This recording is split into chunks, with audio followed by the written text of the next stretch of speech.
Aloha mai kako e kalahui.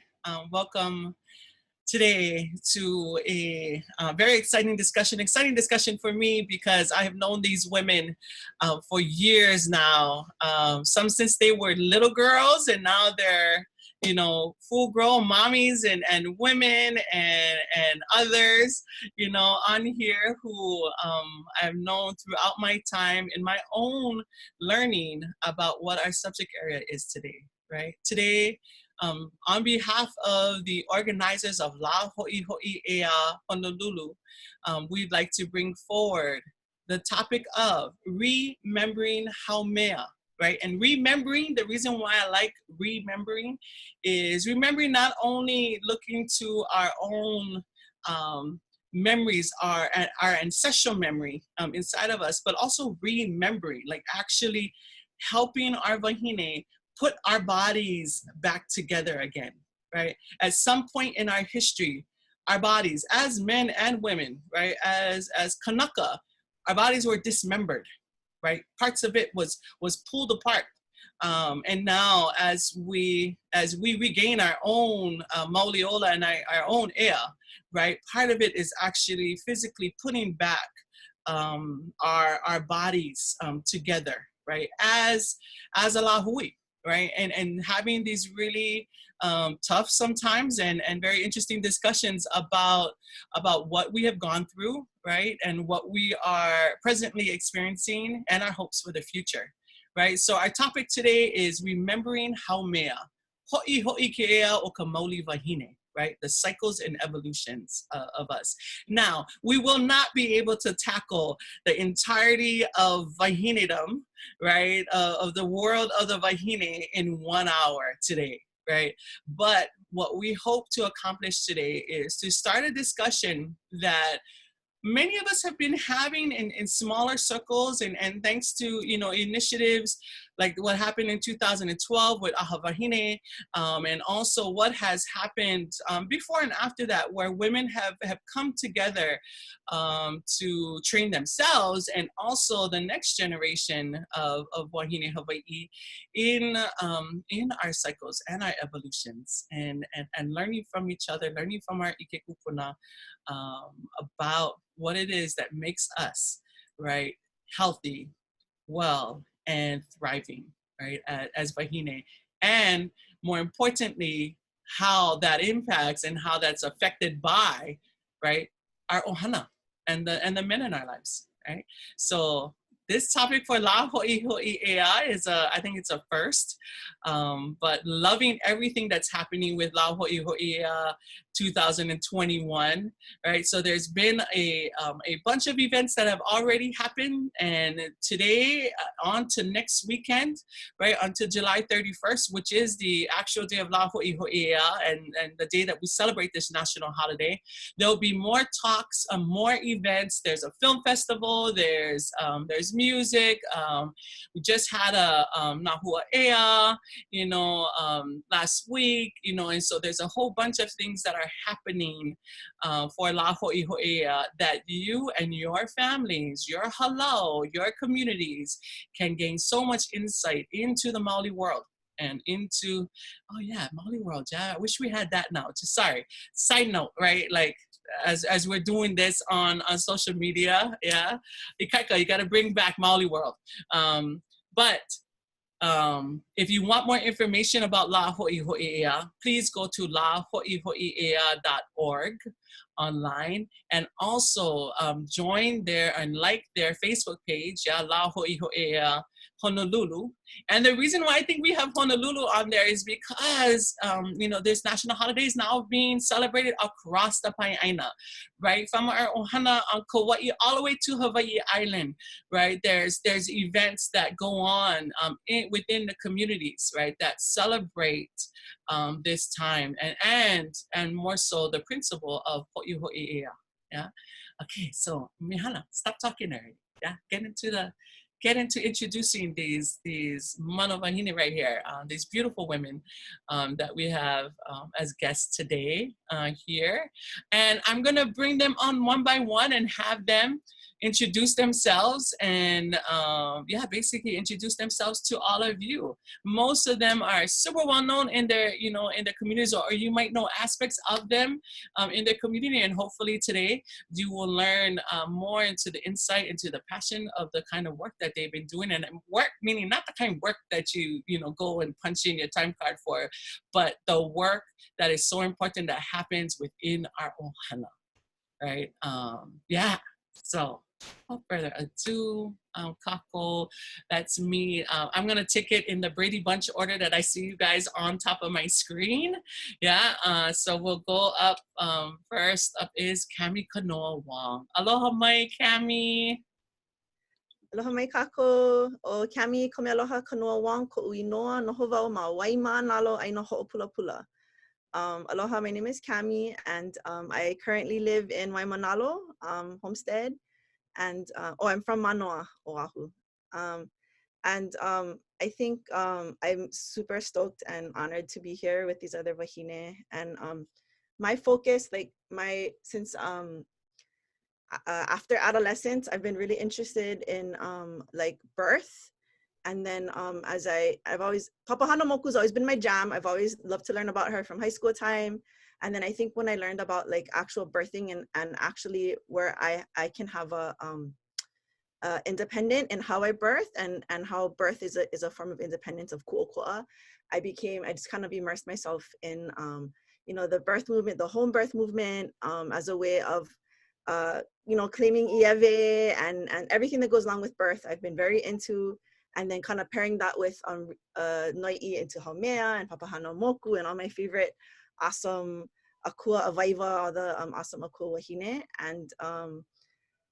And yeah, that's kind of my kahua. I'm a kamanaka ho'olave, kanaloa moku. And I love that my favorite line in the Kumulipo is line 1746 that says, O Haumea nohoia kanaloa kua. And I think that's kind of my two favorite akua together, and that kind of birthed me in a way. I raised on Koho'olave, but I've always been into like the feminine side of that and how we as Kanaka Wahine are Haumea as we birth our children, raise our children, and all that stuff. So oia no, mahalo nui. Mahalo, Cami. Okay, then we'll go now to Makana Kane Kuahiwinui. Aloha, Makana. Ai, aloha mai kako, mai ka pina kalai e hae ai ke ku ana mai o kala maluna nei o ahu alua ka onohi o na kai e walu ai ka nako o kapu kalai ka mole olu o le hua. Aloha, aloha mai kako o au o Makana Kane Kuahiwinui. He keiki papa na keia aina nani ka maha o no o Hawaii. Noho au ma alia pa'akai ma o ahu nei. My name is Makana Kane Kuahiwinui, and I'm so honored and still have chicken skin that I am in the Brady Bunch circle of all these amazing wahine that I've always looked up to from the very beginning of my coming to Haumea-ness, of my understanding of papa-ness. And as I reflect on our title, I really think about that remembering, as Auntie Mehana, or as Mehana said, as we're not only are we remembering, like intellectually recollecting what our kūpuna and how our kūpuna navigated through wahine-ness, but we're also bringing our Mauli together. We're bringing the Mauli as in the spiritual and the essence of wahine, the physical and the body of wahine, but also the mind and the intellect. We're bringing all of these things together. We're remembering, we're recollecting, we're thinking back to stories and Mo'olelo and Pule. And every time we come together in these conversations, every time we chime in or we write a note down, we're remembering our Ea. And as Cami mentioned earlier, we also are remembering our ku'oko'a in all of these things. So just some background, I started to question a lot of the ways that society had looked at wahine and had spoken about wahine. This was when I was in college. And a lot of the things that I heard were dirty and not allowed to do this and not allowed to do that and all these other things. And Just some personal backstory. I was raised by Wahine. I had 3 moms, if you know my background, and I had all those moms had aunties and sisters and girl cousins. I didn't have a lot of men growing up because I didn't have very many uncles. I just had like girl cousins, girl aunties. I had multiple mothers. So that idea of Wahine not being enough was just, I couldn't understand it. So I took it another level and I turned it into an academic argument, which was one of the steps that I needed to do in order to get to the good work of spreading the message, learning from other wahine, being able to regurgitate that to kaikomahine. And I'm personally not a mother myself, but I feel that every time I have the opportunity to kami'ilio, to bala'au, to kuka with some kaikomahine or keiki kane, I become a part of their journey into their wholeness, into their mauli. So mahalo again for having me. Mahalo, Makana. Yeah, and now see Kihapai, now you're the OG of the group, yeah, next to Auntie Mehana over here. Oh, and I forgot, right? I just automatically assume always that people, you know, would recognize me. So ho'okano, but Owano ho'io Mehanaokala Hind, e kala mai no palolo o Haumea aka no ho ma'alia manu I ke ia manawa maka au o makana ma alia pa'akai and ha'oli loa wau ke ike aku I ke ia wahine and ha'oli loa wau I ke ia hui ana yeah mamua o ka la hui. Yeah, so mahalo nui everyone. Yeah, but now Kihapai Krug. Aloha Kihapai pea oi. Aloha kako, ikai mahalo. O wau no o Kihapai no waiau maiau. Noho wau ma moana lua I kia manawa. Mauka iki o mehana lawa o Makana. So I'm currently a kumu at Ke Kula Kea Punio Anuenue at the Kula Ki'e at high school. I mahalo for Mehana for asking me to be here. I'm still trying to figure out what I am doing here. No, I would say my role here today is as a makuahine, raising 3 keiki who are pretty much makua now. But just how as a makuahine along with their makua kane, how we raised them and how we incorporated I guess our Mauli Hawaii into our ohana. So mahalo. Yeah, and Kihapai is super shy, and will never admit to kind of claiming the space that I see her in, which is, just one of those women who, in fact, the first that I know of. There may be others, throughout the Pai'aina who actually put kind of what it is that we were talking about into action. Yeah, and that's so important nowadays. That's such a next, that's like leveling up when it comes to, reclaiming our ea, right, is actually performing the practices which these 3 women here on this screen have done that, right? And that's that space that they're in, right, is not always a comfortable space. It's a space that not everyone even around them understands, right? So they face criticism, right? They face just confusion, right, by other people, basically on like, what are you talking about? And then more important, why are you talking about that? Or why are you doing this, right? Get one hospital, why aren't you going there? Get, why these ceremonies, and why do you do that? What you talking about? You're talking about your period, what are you talking about? Like, why? So these 3 women have actually, not for the sake of anything else other than their ohana and to support their their ohana and their own Mauliola too, to bring forward and step into that brave space, right? Step into that very to me very courageous space of actually, you know, doing those practices. So I thank you, Kihapai, for that, you know, and she'll always be in denial that that's anything big. But I know as a makuhine, I don't have daughters, but I know that if I did, I would have followed that lead, right? I would have, you know, been able to be like, oh yeah, no, we can, you know, I can do that, you know, now, and it will affect the Mauliola of my children. So thank you so much, Kihapai, for that. Kihapai, I wanted to ask you, like, because the other two women touched on it a little bit, but what does this the title of our program, yeah, that Remembering Haumea, and that Hoʻihoʻi Kea Mauli Wahine, does that touch on anything for you about something that you'd like to kind of talk about?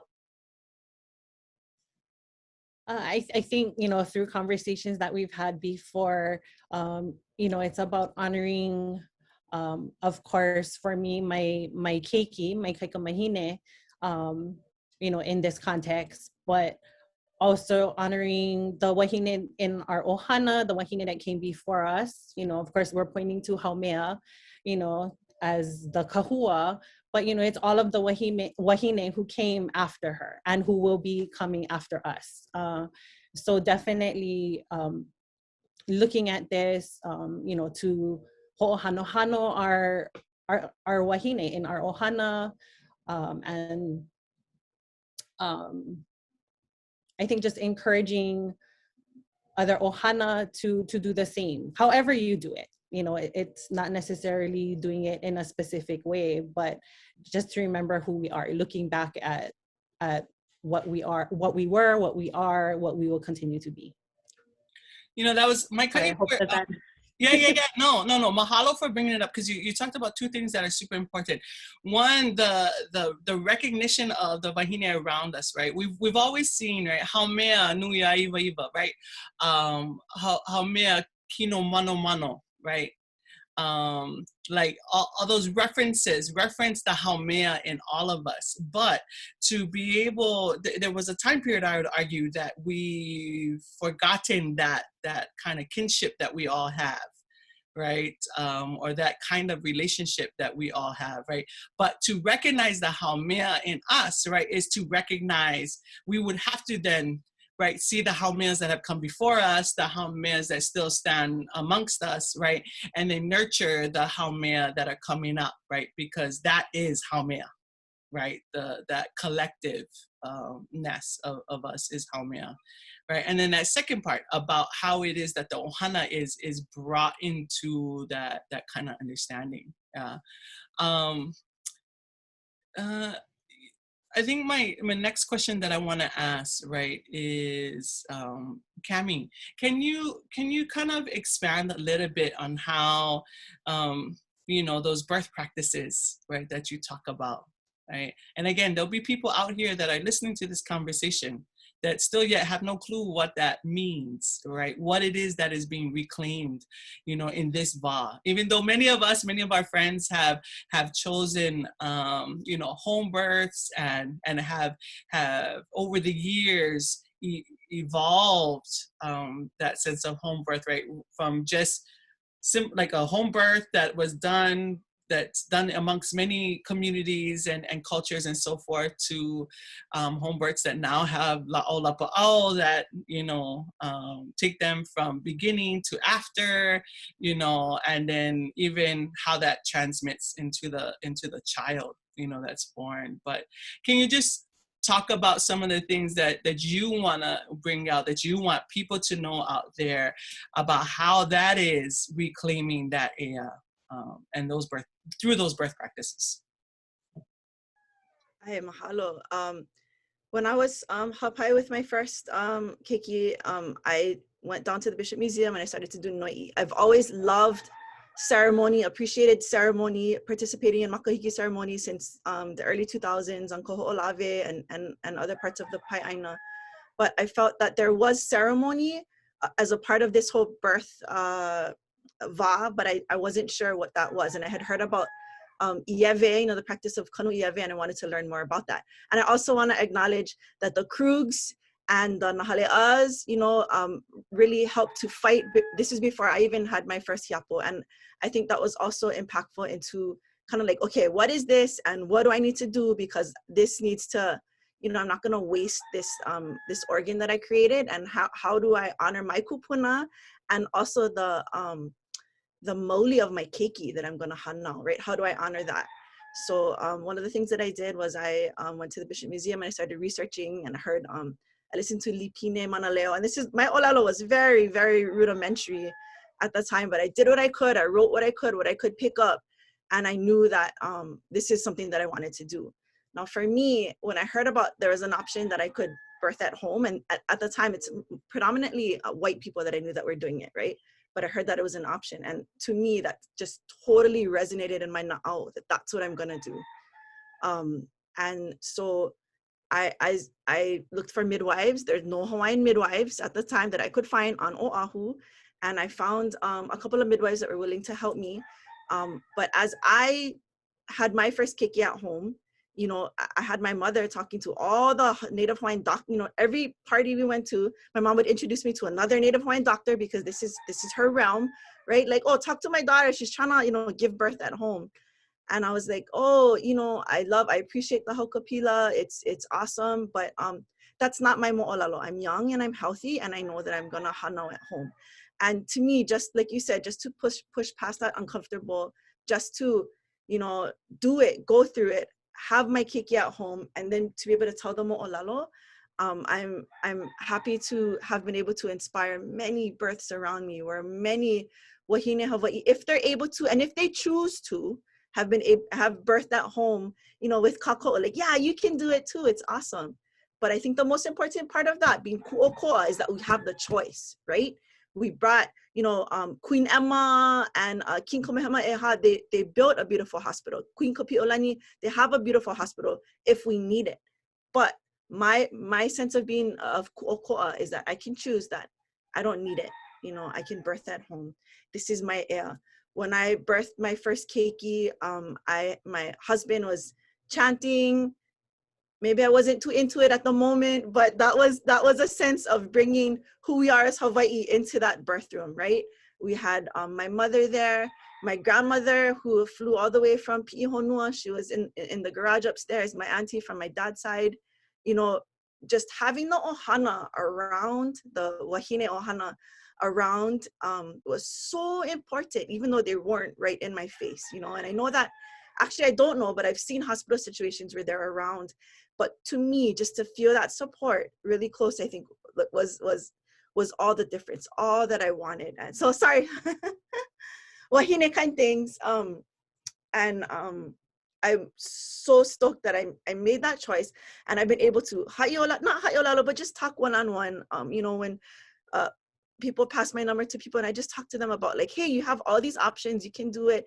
Hey, did you know about, the people ask me, like, oh, what is this everything? And I'm like, okay, well, this is, you know, I read that some people in Ni'ihau or Kauai, they just kanu it in the pathway of their hale, or under the stoop in their hale, so that when they go holo holo, they know how to get back home, you know. Or other different traditions of kanuing their iave for, like, you know, if you're from Kalapana, you did niu, and if you're from Puna, of course you did hala, right? And just perpetuating those mo'olalo, or like, what does this mean to you? So I've had friends that have done lychee or manako or whatever that is, or a beautiful flower so they can make lei. So, right, we modernize these ancient traditions. I know we don't live in the 1800s, we don't live in the 1700s.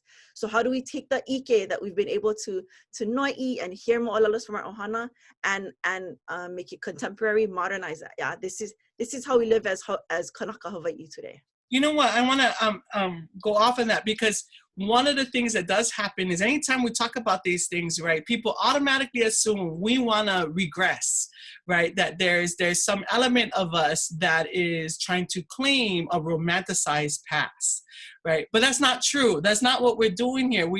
And I want to hear from you what you think it is, because what I think it is that in reclaiming these practices that we've seen, we know, have worked for the Maliola of our ohana, we are not regressing, but we're trying to, like, ho'oponopono almost, what what society has thrown us off track on, right?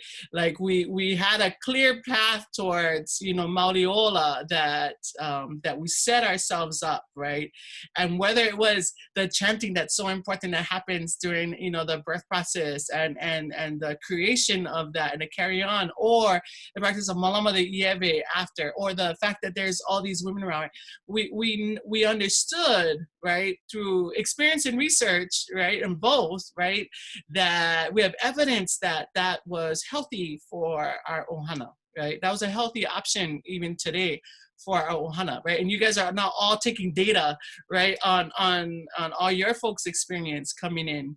But people would love to keep pushing us back as if it's like, oh, you're trying to live in the past. And we say, no, this is the path to well-being for the future, right? Like, this is what's needed, you know, or is it? Am I making that up, you know, in my head? Is this something that you feel that sets us up as a people, right? These practices, not just hana o makahale, but also the ceremonies around Waimakalehua, right? And these concepts that we then put into action in our ohana. How necessary are they in your mind? Oh, absolutely necessary. I think that we look at we always say, you know, nanai kawama mua, but we look at the past as a source of inspiration or to understand who we are. Like, I feel like I was definitely disconnected from being Hawaiian in all kinds of realms growing up. And that was just, it was what it was, right? But as we learn about what our kūpuna did only a couple generations ago, you know, I understand myself better. I understand why my na'au tells me certain things. And I take that information and be like, okay, but practically we can do this, this, and this makes sense to us as an ohana. And that's how we strive to just be the best in the future. And we're not trying to live in the past because we cannot, you know, we are on Zoom right now, you know, we're not talking in a little hale somewhere, although I'd love to do that too, but we straddle both worlds, you know, and that's so important. And I think, and I'd love to hear from, you know, Kihapai and you too, but as we raise our keikis, it's been important to me to raise them with the kahua of who we are as Kanaka. We're Hawaii first, you know, we get plenty other kind of ethnicities, but we're Hawaii first. And then how do we, you know, bring that and be modern Kanaka too? Like one of my friends would always say, like, yeah, we go work lo'i all day, but we go home play PlayStation because that feels good, you know. And just how so I'm all about like raising our keiki like that. Okay, Mahalo. Yeah, no, my kai, no, you can hold on more. But Kihapai or Makana, what do you guys think? Is it the things that the practices that you guys have perpetuated and some created, right, in this day and time, for lack of a better term, right? Because I say created, not created out of like just boom, out of thin air, right? Created out of from a kahua, right, of Ike, and being careful and cautious and, you know, not wanting to put your families in harm's way at all, right? But how necessary are these practices for you today? Either of you. I'll go, and then I have a question for Kihapai later. So in reclaiming my own body and the way that society will label me because I menstruate or because I have these cycles, in reclaiming that and looking to our kūpuna as examples, I've realized that our menstrual blood, our vale, and my favorite line of the kumulipo is the sixth line of the kumulipo, vale ho'okumu honua ia. Our vale, all of our mucus, our menstrual blood, our amniotic fluid, our tears, men's semen, all of those mucousy things created the entire universe from the kumulipo perspective, from our perspective. And learning that Waimakalehua and Vale were kanu, were planted, were buried. And when we say kanu, we mean like plant into the ground so that something can grow from it. And our Vale was taken care of the same way that our Ieve And just for everyone out there, Ieve is placenta, and another word for Ieve is honua. And honua means earth. Honua means that which provides. So menstrual blood and placenta were ceremoniously taken care of exactly the same. They were planted, they were kanu into the earth. So taking that as a foundation, taking that ike, taking that intellect from kūpuna and bringing it into modern day practices in what I do was a way for me to reclaim my body, was a way to reclaim my fluids, my vale for something that has a purpose. And specifically, every time I plant my vale into the earth, that is me resubscribing to Haumea. That's me resubscribing to Papa as I literally put it into the ground. I like dig up a little bit of earth, put it down into the ground. But without calling it out or anything, Kihapai actually had a huge role in me understanding that. So just some backstory, Kihapai and what she created for her two girls changed the entire trajectory of my my academic research, and that was just what I needed to do to like have ground in like the college sense. But since then, I've been able to talk to so many, not only kaikomahine, but also makua, to parents who need to like unlearn all of these negative stories that they've been told about themselves. But I just kind of want to highlight what the ceremonies that Kihapai created. And if, however comfortable you are, Kihapai, can you just tell us a little bit about how you and your ohana came to, it's not haku, but it's kind of haku from a base of kūpuna. How did you guys come to that? And in addition, what was the push to just do it? Oh, wow. Okay. I think really from the beginning, of course, having being a makua, but their makua kane, he was a leader for our ohana. He led us to look at our traditional ways, so from, of course, starting with the Ieve, we had our own things that we did. I think everybody knows that with our youngest one, we did have a bit of struggle, but it all turned out how it was supposed to, and everything turned out well. But I would say it started probably, starting from there, because really when I was pregnant and gave birth, I gave birth in the hospital, C-section, so I wasn't as far along as how Cami, was able to hanao at home.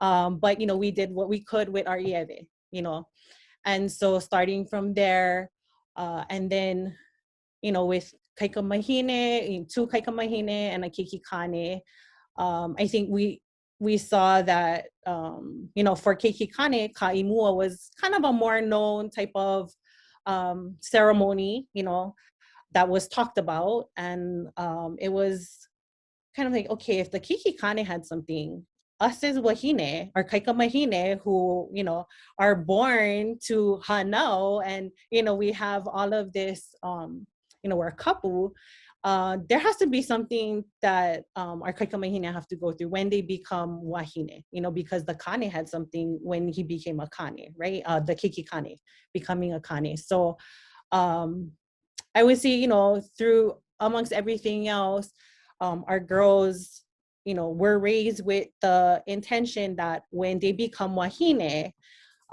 there will be an aha, and it wasn't just, there were different things. I know I don't really talk about it. I mean, Makana. Mehana was there for the 2. Makana was probably the first person that we had really talked about in detail about what we did for their aha.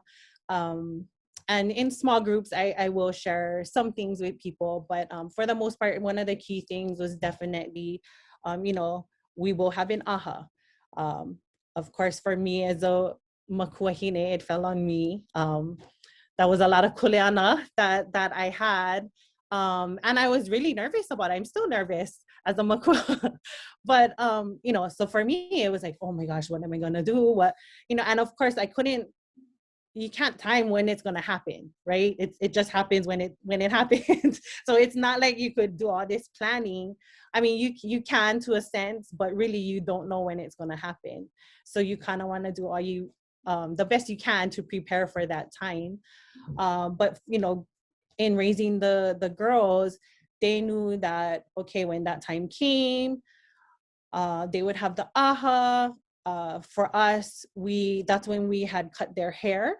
Yeah, so their hair was, you know, long the whole time until at the aha, we would cut their hair, they would get their ears pierced. So those were some things that signified that time of them becoming wahine, you know, physically. And also they would get their first uhi to mark their alamai. Yeah. So those were probably the key physical components that we had in mind set for that. You know, we, at that time, or even during research, I could hardly find anything. So it was really, okay, what do we think our kūpuna may have done, you know, really. And into a sense, kind of, we did haku, you know, we did create it, but with the intention of it being a kahua from the past, yeah, that we were trying to pull in what we knew from the past into that time. And I think I shared earlier amongst us that it was a ceremony to honor our kaikamahine, but it wasn't just about them. It was about the wahine that we invited to be there. And it was their role as wahine in the lives of our kaikamahine, well, you know, turning into wahine. And it was honoring them there. And like I said, you know, the ones that came before us and the ones coming after us. So it was, the whole ceremony was pretty much about honoring the wahine around us, yeah, in our lives. And the responsibility that my kaikamahine had, and now as a wahine, their responsibility to those wahine sitting in front of them, you know, that they could say and talk right straight to, this is my kuleana, this is my promise to you as other wahine, that as a wahine, I am going to be this. And the Kane had a role in it too, because they, once, you know, we did our aha and we kind of closed that portion of the wahine aha, then the Kane came in, because that's when they had their kuleana, you know, to perform the kakao side, yeah, yeah. And as far as so even preparing food, that's where the Kane, they took on the preparation of the food, the mea'ai for the aha. I don't know anything else. I'm you know, even now it's you know, I mean, my they're makua now, right? My kid here, so I feel like I'm going back. Okay, wait, what was, you know? And at that time, I guess I really wasn't thinking that how significant it was gonna be. But I see now, it helped to shape them, because I see them as makua now, and it helped to shape them. So it was definitely important having that aha for our kaikamahine. But it wasn't just about them, you know. So yes, we celebrated them, but it wasn't just about them. You know, the two of you, both Cami and Kihapai, what you brought into what both of you guys had mentioned was this idea of having this group around you, right, and around that, right. So it's almost like an introduction, right, like how we do when we uniki as kumuhula, we get we get brought before the hula world, right? And that hula world then is we're connected. We, you know, our kumu makes sure that we're connected now to all these people that have been invited, right? And same thing around the birthing process, right? You bring the people around that now bond, right? And then now have a not only a responsibility to you as the makuahine, right? But you make these other people a part of that it's not a milestone, but that life moment, right? So that now they will forever have the memory and the relationship and the kuleana, right, from birth or from the time that, you know, this kaikamihine becomes a wahine. You know, there's now a reciprocity that happens, right? An active kind of engagement that happens, you know, along the way. And that's how that's been important and something that's been kept, right? Even though the specifics of exactly what kūpuna did at this point in the birthing or at this point during the, you know, ahavai makalehua, you know, or during the aha, right, will differ amongst families, right? Some of the tenets that remain are that there's a unit brought around, right? The event, right? There's almost like a largening, if you will, of the ohana to take responsibility, right? Or it can be just within your ohana, but to now interact, you know, with this child, right? And with this opio. Yeah, so that, you know, mahalo for you guys for mentioning that, and then Makana for also, you know, asking the questions, because I think what you touched on, right, are not the details of the, you know, the moment by moment kinds of things, right, which is important not to mention, you know, at this point, because what you guys have also made significant, you know, that has to happen is that there needs to be room. There needs to be room in the cultural practice for the ohana to then assert its loina, right? It's the things Makana had mentioned earlier, right? There are things that exist within our families, right? For the Krug ohana, definitely uhi, right? And kakao is one of them. Mo'oku oho is another thing that's important in that ohana, right? And the recitation of that and the hakumele, you know, aspect of it, right? And Makana, you were talking about that every one of our families has something that we can hone in on, right, to help build our kahua, right, and help build out our practice, right, so that it doesn't all look the same, right? So that Kihapai is not going to go publish step by step, this is how you do, you know, and aha, you know, because, you know, in truth, she can speak about it, right? And Cami can speak about the home birthing process, you know, and actually both of them could lay out, right, you know, first step, second step, third steps. But what will be most important is to understand the kind of kahua from which they are coming from, right? So that each of us can investigate our own kahua and then go, oh, okay, so there's elements of bringing important people to the ohana around. Okay, I got to make sure that I have that. Who those people are and why they are there, you know, for what role they have, will be up to each family, right? Important that, you know, that both of you guys, you know, I love chanting. Chanting is my jam, right? That is an aspect, right, that is brought in, that somehow there is a recitation at some point in time during an aha that calls in, right, calls in the elements, you know, that need to be there, right? So, okay, need that, right? That's way more important. Can I just add? time. Yeah. So I want to add that was Mehana's role in our aha. She was, I am lucky to have her, and that was Mehana's role, part of her role, not her only role, but that was part of it. Mahalo for pointing to that, but yes, that was Mehana's role. And mahalo for giving me a role, right? Mahalo, you know, in this day and time, right? It's so important for us to learn from each other and practice together, right? Because again, there'll be people in our lives that don't maybe understand or, you know, fully aware, you know, and then there'll be those others that, right, are full on game, right? Like, yes, let's do this together, right? So that's super important too. So mahalo for giving me kuleana.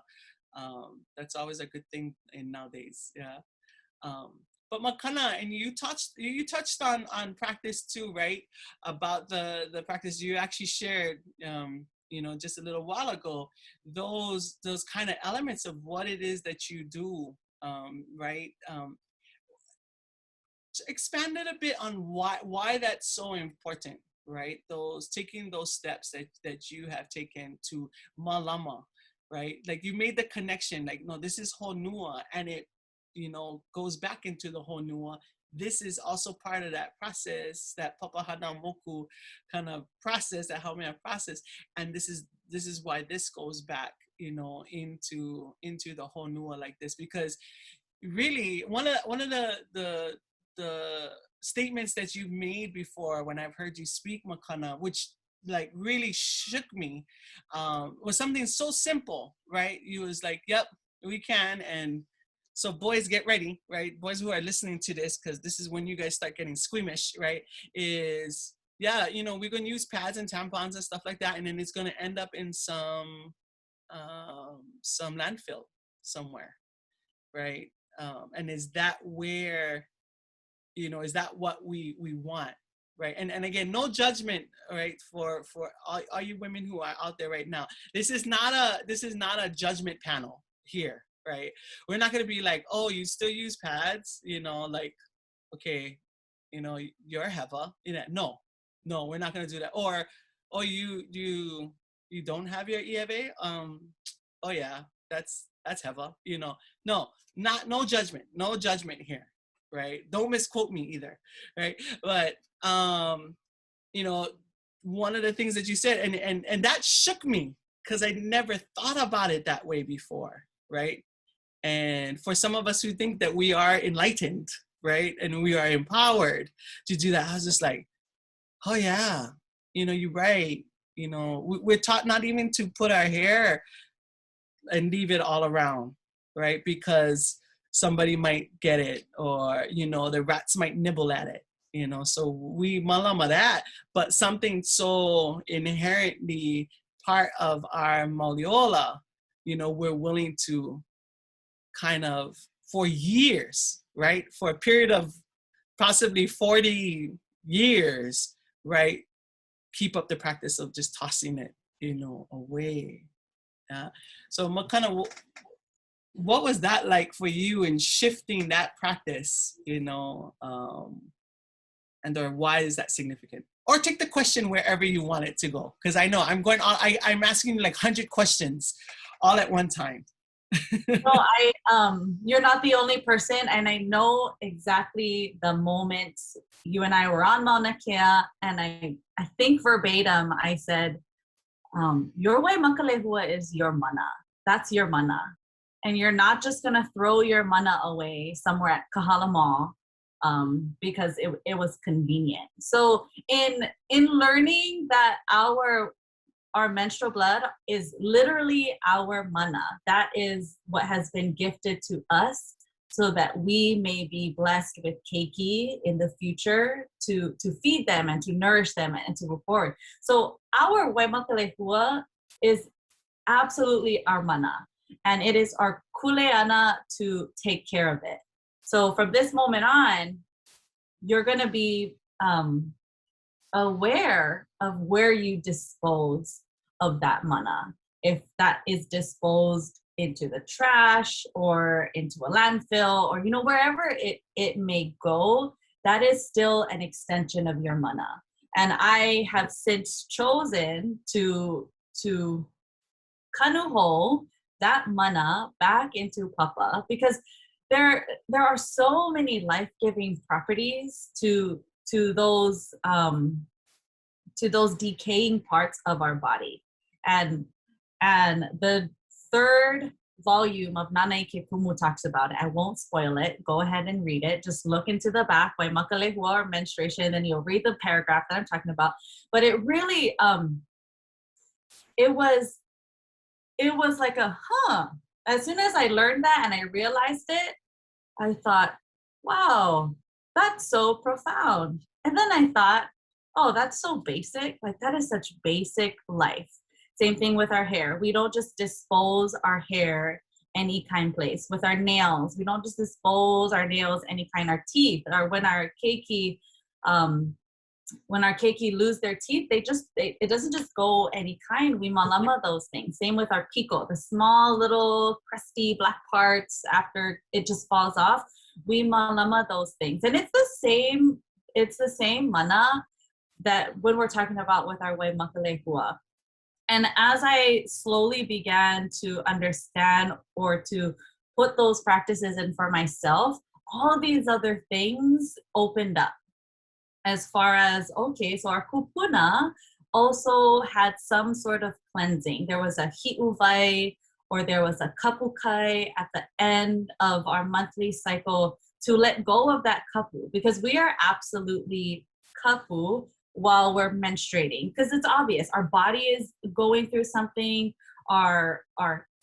The way that we're thinking may be changing a little bit. You know, PMS is real, especially with our diets nowadays. We're not necessarily taking care of our diets because McDonald's is very easy, and I eat McDonald's often, so no judgment. But the things, going back to it, I understood that even the smallest thing is a bath, as a ritualistic bath with candles, with like essential oils. Hit up Cami for your favorite essential oils. Can transform our daily boring things into these rituals that have a lot of meaning. And so first it was like the kanu ikuwe makalehua, just planting it. Then secondly, it was just reshifting how I'm thinking, reordering my words, as far as going from a deficient mindset, oh my God, this is sore, to a growth mindset as, wow, my body is capable of doing this, because my body is capable of doing what my makuahine and my kūpuna wahine and all the kūpuna wahine before me, to bring life, to sustain the goal, to sustain our lahui, to sustain our practices, our chants, our pule, and our language. And it's all because we have kuleana to one another. And I really like that we brought this all together, because it takes a village. Taking care of a newborn is not easy. They need to eat, sleep, defecate every 2 hours, and it takes a village. And same thing, in order to allow our kaikamahine to transition through the milestones from kaikamahine to wahine, there needs to be that same core group or additional wahine to keep everybody accountable.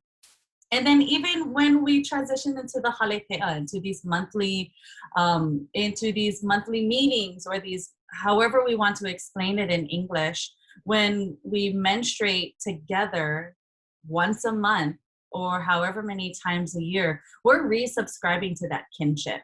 We're recollecting, we're coming, we're reuniting so that we can keep tabs with each other. Same thing when we go into our professions, if that is a graduation from college, or if that is a graduation to become a kumuhula, there is another type of community kinship and recognition, so that we're all being accountable for, because nothing is random.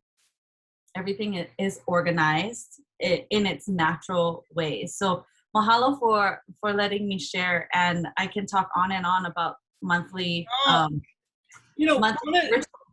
One of the things I think that you brought up, that you touched on a little bit, that I want to expand on, because I think we're all guilty of it at some point, but we're getting better at it, is, we've gotten so used to operating at a deficit, right? We've gotten so used to embracing the mythology that we can sleep when we die, right?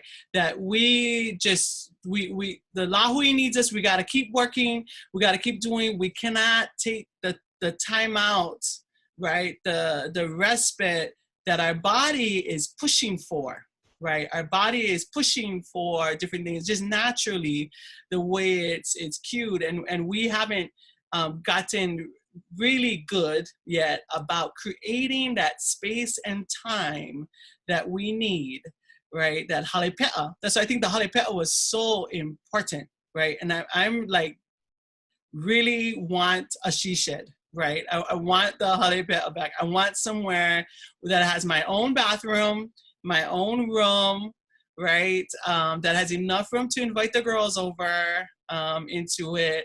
That just for that, I'm not going to say sanity, because I don't think it's insanity. I don't think that's a correct term. That the kind of chaos or maybe even the mundaneness of the outside world doesn't recognize that our couple needs space and time. Yeah, like we got to get, and we don't give ourselves that. Society will not give us that, right? We have to at some point reclaim that too. But that's something that we it's not normal, right? And we feel guilty about it. If we go to get a lomi, right, it's still, there's like a slight feeling, even though we know our body is healthier because of it, because that's just what people who have money and time do. You know, we feel guilty that we're taking away that money and time from our ohana, right? We don't allow ourselves as women to be fully in that state of kapu because we've stuck in the society that keeps us moving, right? We always got to move.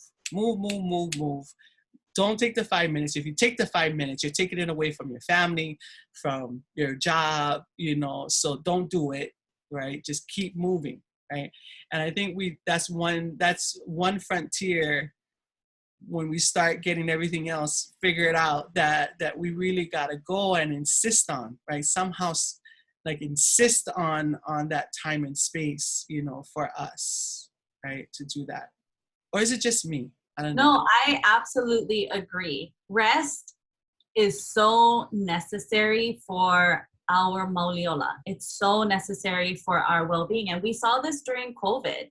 The rest that we gave to the ocean, what had been repaid multiple times. The rest that we gave to the shores of Waikiki, the rest on the air, and how all of the rest is absolutely necessary. And partially it's just the way that society is organized. We're not living in kauhale as much as we could be, because when I need to go take a rest, I can rest assured that I have a kauhale to catch my back, because I'm going to do the same for the next wahine who needs to rest as well. So it's partially the organization of society and how that has kind of been at a deficit to our rest. But it's also, as wahine, we don't know how to rest. And maybe that'll be the last time I say that. We don't like to rest because there's all these other things that need to get done.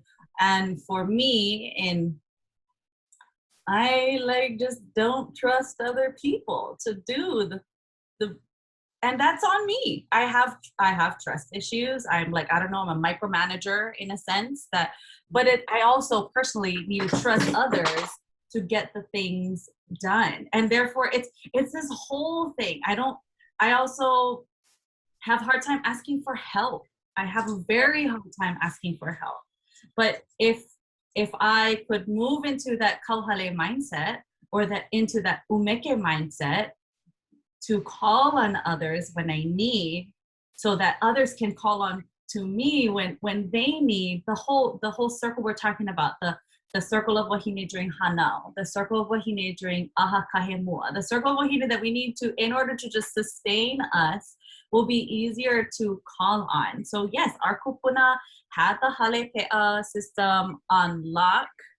They could just go for 10 days and you know, there wasn't ever a mo'olelo that that the aupoa'a fell because a wahine just took 10 days. No, the aupoa'a kept going. There was never a mo'olelo like that, and therefore we can. We just have to trust ourselves. We have to trust in others. We have to actually tell ourselves to rest. Yeah, no, so important. You know, one of the other things I wanted to cover before we end today, because I think it's something that's been on our minds, and in my conversations with Imai, right, who is the organizer for La Hoʻihoʻi Ea, and a shout out now to Imai Winchester, mahalo nui for all the work and for carrying on the torch of, Dr. Kikuni Blaisdell in maintaining this, but in our conversation, right, about this, one of the things that came out was, the role of men. The role of the men in our lives, right? Whether they be our fathers, our uncles, our grandfathers, our fathers, our uncles, our cousins, our husbands, our boyfriends, our sons, right? Their role in this one remembering, right? So what their role is at this point in time in our history, in the remembering of the Haumea. The Haumea in all of us, but also in that Mauliola, right? In that cycle, right?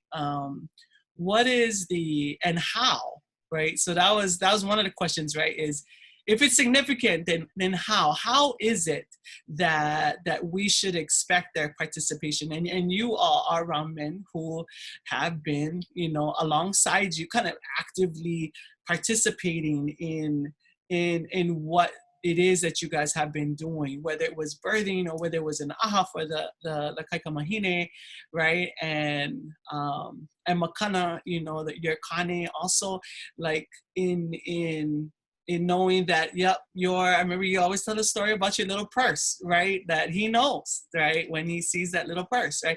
But just the active involvement of men, because right now, what we grew up under, right? Or how I grew up, maybe let's just talk about me. I grew up where when you had your Waimakale Hua, when it was that time of the month, men just kind of turned their head, right? They just turned away from it. And more so than that, right? Or on the bad side of that, there was ridicule, right? There was judgment, harsh words, right? That came out of men's mouths, right?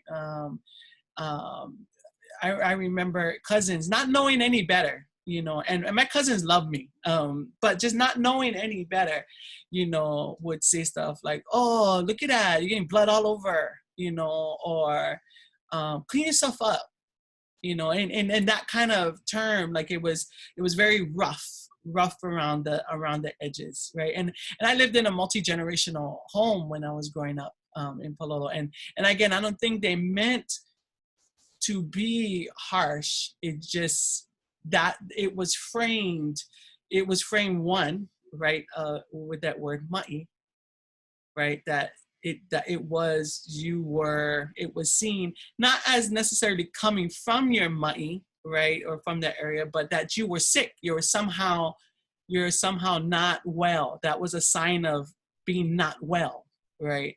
And so that even that whole framework, from having your ma'i to having your Waimakale Hua, like that, even that paradigm shift is huge, right? So that we can get it away from it being considered to be a sickness and something dirty into something that's natural and life-giving, and like the entire universe relies on it.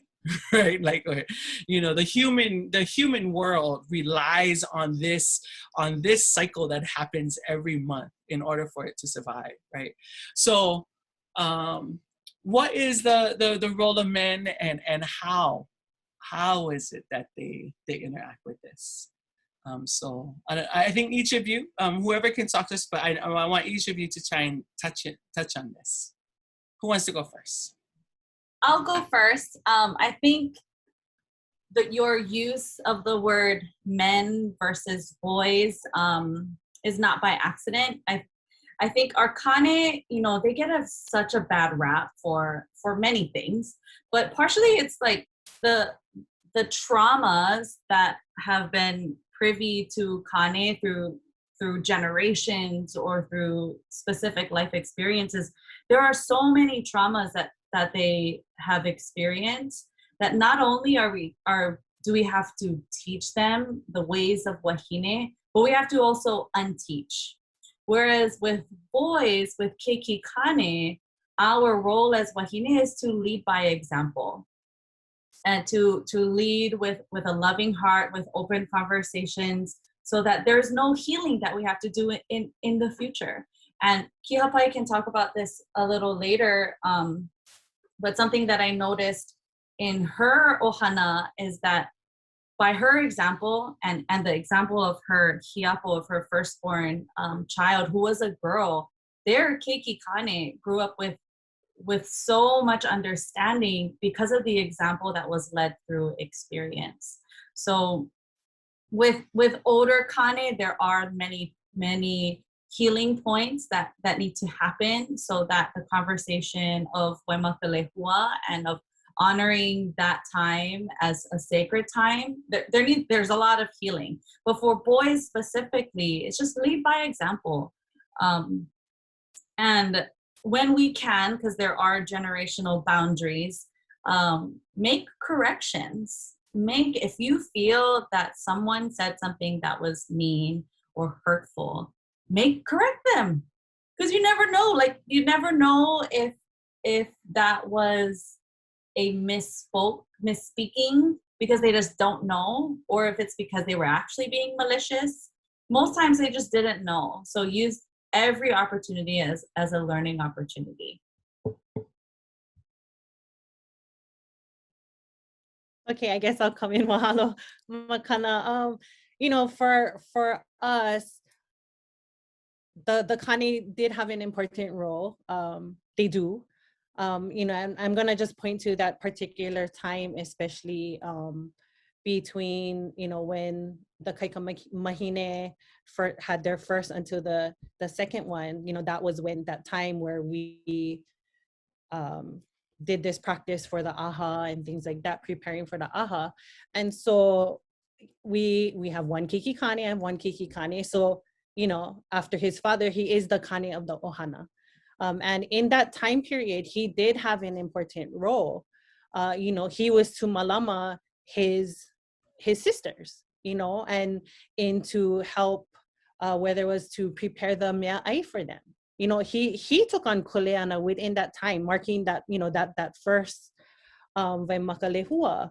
He had the role, like the father too, but for him especially, our keiki go to school now. They physically go to school. So at that time, he was the kane at school, so he had to malama his sister, and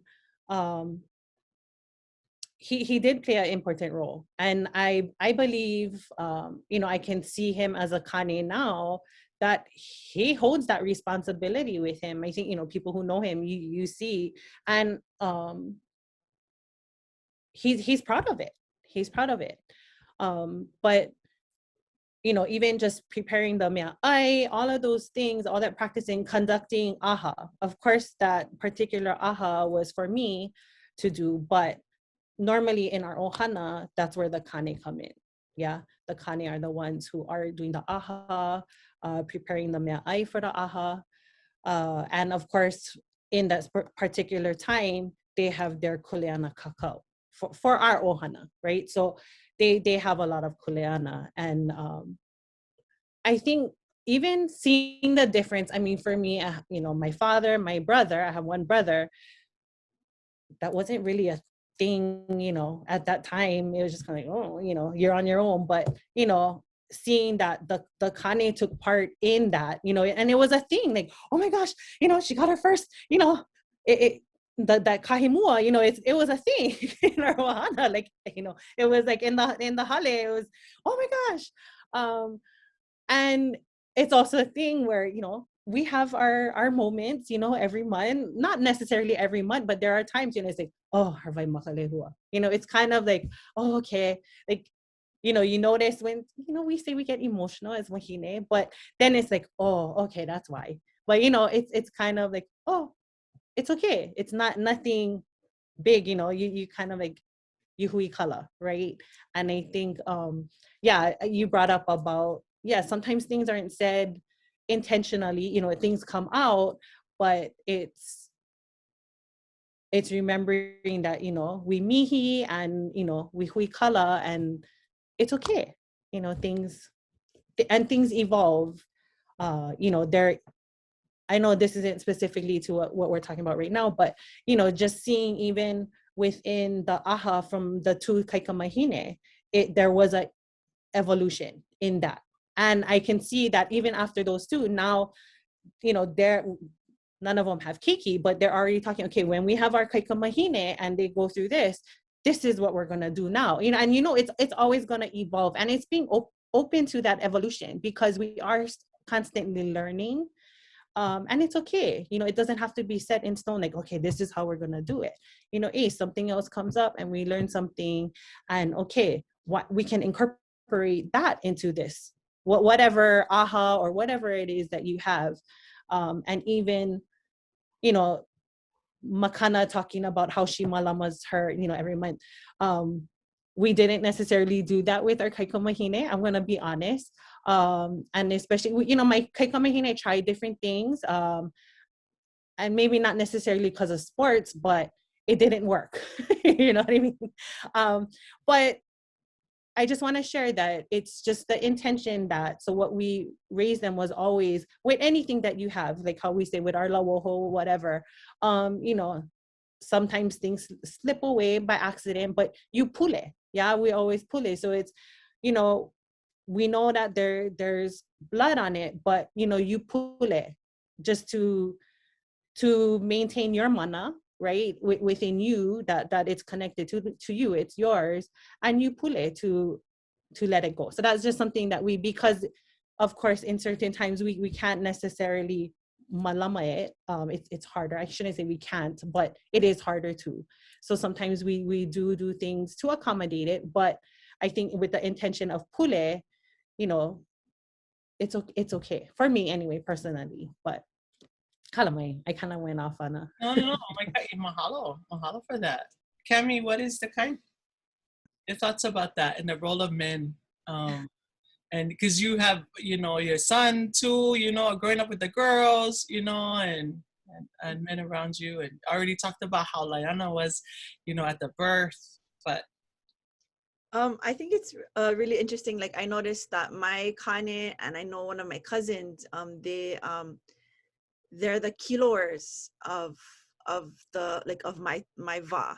Like, you know, my Laiana had, you know, he's very papahulilani. That's just him. He's Laiana, so he's totally like, you know, papahulilani. But there's some point where he was like, oh yeah, because you know, almost kane moons, yeah. So almost your time. I was like, oh, okay. Like, I do my own tracking, but not realizing that, like, you know, kanes do that too. Kanes that are, you know, in sync, and he knows what's going on. So I was like, oh, okay. Laiana gets bonus points for that one. Yeah, that's not occurring. Like, yeah, oh yeah, your moons is coming up, babe. You know, yeah. Like, that's yeah, he got to do workshop.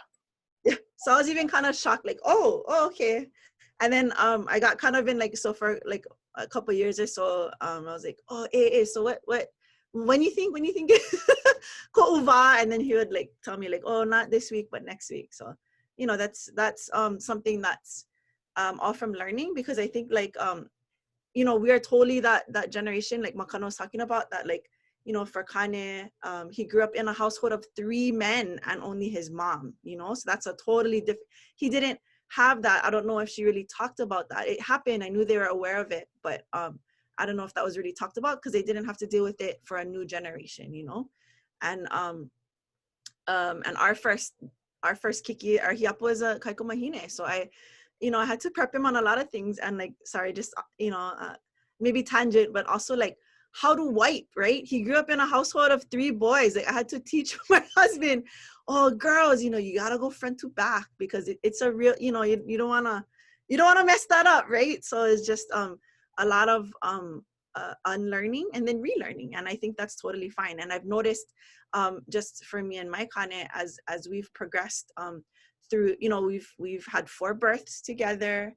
all in our different homes, but his role has elevated, but it's awareness and communication on both sides. You know, the first one, like, I didn't even know what I was doing, much less he knew how to have a role in my birth, right? We had a midwife, we had a kako'o midwife, and we had my mom, and he was just kind of there irritating me, you know, like, not on purpose, not because he was trying to, but just because, like, I don't know how to tell him what I need, and he doesn't know how to help me. So, like, I was just like, go brush your teeth, like, you're too stink, like, I can't, you know, just like, yeah. So, but we've evolved, and so, like, to the part for my third birth, he really was, like, you know, helping move my hips, like, just kind of you know, there. And then for whatever reason, like, you know, I'm totally in the birth world, but I never really thought about, like, asking him if he wanted to catch the baby. And it wasn't until the fourth baby that he was totally, like, one of our midwife friends was staying with us from Kona, and she was like, well, why doesn't Laiana catch the baby, you know? And then he was totally like, oh yeah, I want to do that, I want to catch the baby. And I was like, yeah, like, and I felt so silly, like, oh wait, how come I never asked him earlier if he wanted that, you know? So we talked about what that looked like. And you know, the baby, like, my birth was late, it was like 10 days late, and then before you know it, the process was super quick. So it was like not a lot of verbal communication, but he was able to, with our last kekia'i, he was able to you know, baby slipped out, and he was able to catch him, and then, but was being coached by the midwife to undo the umbilical cord. And so yeah, so I think, like, it's all those moments, like, we had to grow together as a couple, grow as an ohana, for him to be at a place where, like, he knows what to do, he knows what I need, like, you know, like, I cannot eat when I'm in labor, like, my certain things that I need as this particular wahine. So I think that yeah, just, you know, in the beginning, it's not going to be perfect, but as we grew as a couple, it got better. And then him as a daddy with our kaikomahine, I think, you know, I had to coach a little bit, because it's not natural, right? It's not something that he learned, like we discussed, but and now he's a great daddy, you know, and supports her in all her different things. We didn't do ceremony like Kihapai them did, and it was definitely my kuleana, and I think I didn't, you know, we talked about it, and I didn't I didn't follow through, and I think that was just kind of my hopo, you know, and my nervousness, and, like, but we did things where we honored with some of her hoas that she grew up with, our little ko'olau and mamona crew. Mehano came, so we had a weekend where it was like a mahina weekend, and we had some girls that had started, some that didn't, but just kind of like that ho'omaha that Makana talked about, where we discussed it.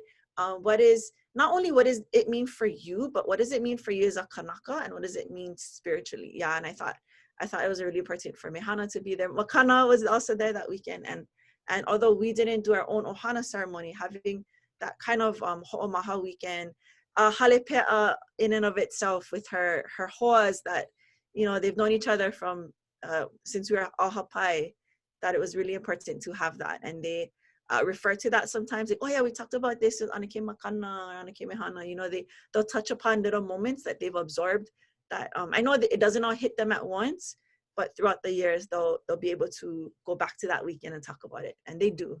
So yeah, so mahalo. Mahalo for that. You know, mahalo for that. I think you guys gave good insight to the men out there, right? Or wahine out there who have men in their life, you know, knowing that, you know, there's definitely a role, right? This is something definitely that men, you know, the men in your ohana, you know, they don't have to ignore it anymore. In fact, they can become really active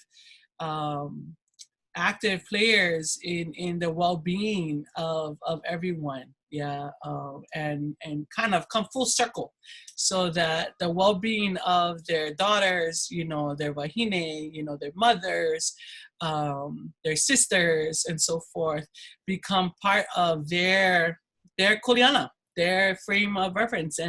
And from the very kind of biological, you know, things shifting with bodies and cycles during the month, and then over the years, it is something that Hawaiian men right? Kanaka, Kane should be looking for when in their next leveling up, in their next, growth of them reclaiming their ea. I would challenge all of our Hawaii out there, our men, to reclaim that part of the ea, right? The ea of our ohana that kind of needs their presence in these forms that they either typically pulled themselves out of and or was shut out of because of the way our society viewed women, and especially young women. Cami, you was gonna say something. Yeah, Kalomai, can I add one more thing? Yeah. I think another thing that we kind of talked about, but I think is important is, the boys too, like how I've prepared my boys, like, we touched a little bit upon Waimakalehua kind things and how, the process, but I think it's been really important to me to label female parts by, names that we use, not like, we say kohe, like, we use the words and then they know that that's where they came from. So that's what they honor, when I need to command respect from them. Sometimes I talk about, like, you came from my kohe, this is what I did for you, so this is why you respect me as a makuahine, and I think just talking about those life cycles where this is why they need to honor wahine, not just because we just command respect because we need to be, but because of what we've been through physically and spiritually to birth them and bring them here. And then and they should always honor women for the rest of their lives because of not only me because I'm your mom, but like how we're talking about, like, your punas, your tutus, and all the women around, and tita, and all the women around us. So I think that teaching the boys that from young is very important. Just, proper labeling and proper body functions and cycles and all that good stuff. Yeah. But that's good too, because I think as we learn terminology, as we embrace terminology that is more akin to our Mauliola, right? That our Lahui has understood for 1,000 years, right? That related to our cycles, our well-being, and so forth. It is also imperative that not only the women know the women terminology, right? That the men have to know the women terminology too, right? I don't think this is the part of any secret handshake language that we want to keep to ourselves, right? We want our men to understand the verbiage and then our young men, what's good is that, like, when you tell them this is kohe, this is the part of the body that's the kohe, and then they go to kohe malama lama, right? And then the world becomes actually less confusing, right? When we start using those terminologies across the board, right? And it's imperative for us as wahine to understand the terminology of men, right? And their cycles, right? So that would be another one. That's somebody else's kuleana to do that webinar, though. That's not mine, right?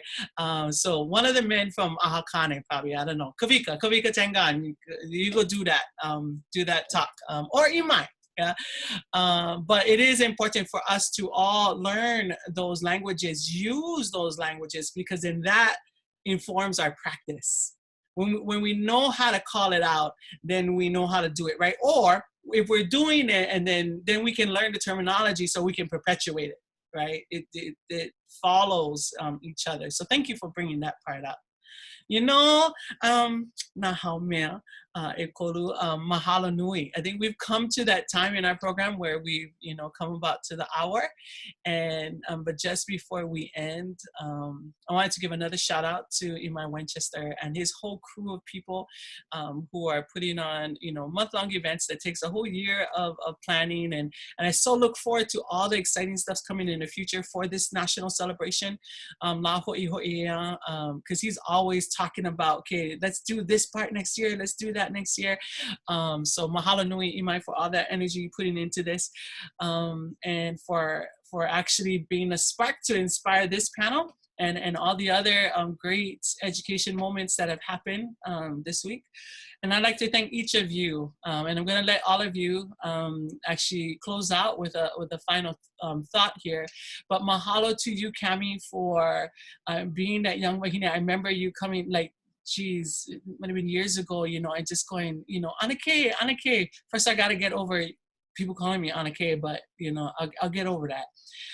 But, it, you know, Anake, tell me more about Hina, right? Tell me more about Haumea, and mahalo for that energy, right? That fire that is constantly wanting to elevate what it is that we understand and what we know. And I'm sorry, because I don't think I gave you any answers, right? You kept asking, and I was just like, okay, yeah, let's talk about that one day. And you know, that part has not happened yet, but one day, yeah. But you've done it. You know, you took it upon yourself to not only learn it, but to practice and be brave, right? Makana, thank you too. I mean, again, you're probably dealing with one of those topics that is so hard for men and women to make that paradigm shift, right? Because of all the baggage that we carry, what you talk about is sometimes really hard for us to hear, but you keep talking about it, and you keep evolving your own personal understanding of it, so that when we are makau, we can come along, right? We can come along with you. So thank you again for something as simple process that happens every month, right? There's so much wrapped around it, you know, and we don't have people who are actively talking about it like you are. So thank you for being the champion of our, you know, of our Haumea, all right? And really kind of being so matter of fact about it, right? Just like so comfortable in it, right? That it starts to, even me, even though it shakes me sometimes, some of the stuff you say, because it shakes my own practice and makes me reflect on myself, you say it with such comfort that it allows me to step into that space with comfort, right? So thank you so much for that. And Kihapai, again, you will always underplay your role in what, you know, has become the goal of many makuahine out there, and that is to usher in not only your kaikamahine, but even your keikikane, right, into these roles that we know can help shape healthy families, right, that are grounded in these basic beliefs, right, these basic structures within our family, and then practice within our family. So you are and will forever be, right, one of those leaders, or one of those people who are on the cusp, right, at the edge of what it is to elevate Hawaiian practice, cultural practice, right? And again, do not waste your time on this show denying it with me anymore. Yeah, just talk about something else. Get over the fact that I'm saying this. But I really thank you for that, right? Again, each of you have stepped into brave spaces. Our community can be the worst. Our community can be the worst critics at trying to stop something that they don't understand, right? That's a part of our healing, right? So I don't blame our people for that. That's a part of our collective healing from what we have experienced in our recent past. And recent past meaning the 300, just a short 300 years ago until now, right? So our people are in a place of healing, and that reaction can sometimes look very virile against ourselves, right? So I thank you for stepping into those brave spaces and not just being huna about it, right? Not just hiding it, but also bringing enough of it forward to give the rest of us enough to build our own confidence, build our own practice, and start together as a lahui. This is my idea of ho'ulu lahui, right? This picture right here. In fact, I have to take a picture of this, but this picture right here, this snapshot is that ho'ulu lahui, right? Is being able to step into those brave spaces and create the abundance, right? Of whether that's ike, of practice, right? Of trial and error, right? Of trying something, of evolution, right? Starting to practice one way, and then as your keiki grow, right? Evolving that practice into another space. Like that is ho'ulu lahui to me, right? All those models, that's kulia ikanu'u, right? But it is also sometimes a very lonely space. and sometimes a space that, you know, can be hurtful depending on the people, you know, who are around you. But know that I love and think that all three of you guys are amazing. So that was my final thoughts, but final thoughts from each of you. And let's go back in the order that we started in. Yeah, so Cami, any final thoughts? No, mahalo nui ʻo ka apau pakahi, especially you, Mehana. Mahalo for being that Haumea from our halau, you know, being that Haumea inspiration. And one of the phrases that I learned over the years that I just love, I mean, there's so many awesome phrases for Haumea, but the Haumea hanau vava, right? Where she's always coming back, she's always birthing more action and always bringing back all her intelligence. And I think this is just one of those va where we get to become the Haumea who has tapped into that ancestral knowledge that we carry within us, and then help inspire the next generation, and then just see what they're able to tap into from just the little seeds that we help to plant. So mahalo nui ʻoko. Mahalo. Makana? Ai, mahalo ya kako, mahalo I ke akokoa, mahalo for all the kūpuna that have sat with us for this past hour. I think departing thoughts, if at any point any of us or of our ohana, if we are operating at that dangerous deficit, do as much as possible to change that deficit into something of growth. If it's an opportunity to learn and to teach, or if it's an opportunity for healing, if we could all just move towards away from deficit into growth in our Mauli ola, in our olalo, in our ceremonies, then we will all be that much healthier in the collective. So mahalo. Mahalo, Makana. Kihapai. Oia, mahalo ia o ko, me ka poe e ho'olohe ana I ke ia, noho ana I ka ho'olohe ana. Mahalo ia o ko. Mahalo for, yes, including me into this conversation. You know, just, I want to encourage every you know, wahine, makuahine, or kaika mahine, you know, just for us to look back at, you know, our traditions and the things that were done before us, and, you know, how we can incorporate them. And yes, it is going to be hard. You know, it's heavy, you know, and sometimes doing it is very scary. I think even, you know, like Cami had shared, you know, your hopo, and it's okay. And, you know, whether you do it, you don't, I guess I just want to encourage, just do it. You're not going to know unless you try it. And then, you know, then like things can evolve, and that's fine, you know, and it'll change. And sometimes you figure out, okay, maybe, you know, maybe I'm not comfortable with this, and it's okay, but we're not going to know unless we try it. You know, so definitely, if I would say I want to leave this with encouraging, you know, all of us Haumea, all of us wahine, be who we are, you know, and sometimes we're still looking to find out who we are, and that's fine too. You know, it is a cycle, it's an evolution, and we're just going to continue. So mahalo.